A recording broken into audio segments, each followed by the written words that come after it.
So let's start off really fast. We're all in the industry and we do research, especially you, Paul, but we all know what's going on.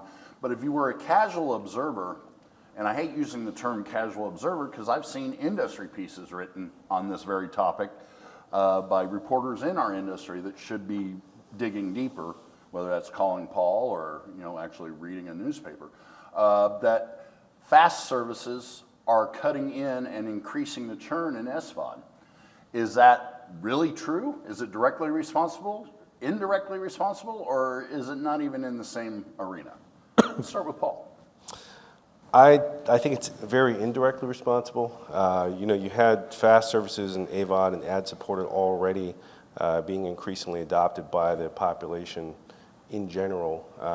I think that's only accelerated given inflationary pressures and increased cost sensitivity that consumers are experiencing now.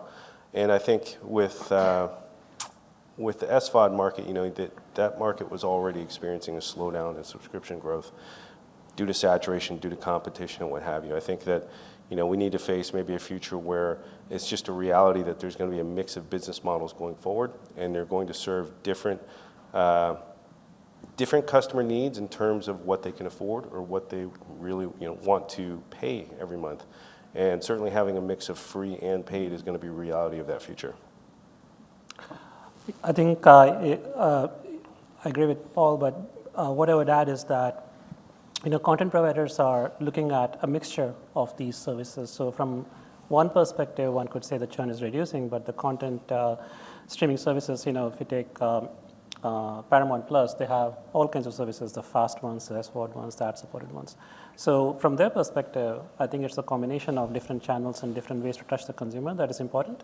And I think the viewers are, they are looking for different experiences, lean back experience with a fast service, and there are viewers who would, pay for getting, a subscription-based service. So maybe indirectly responsible to some extent, but not. I wouldn't say it's, the correlation is not that strong in my view.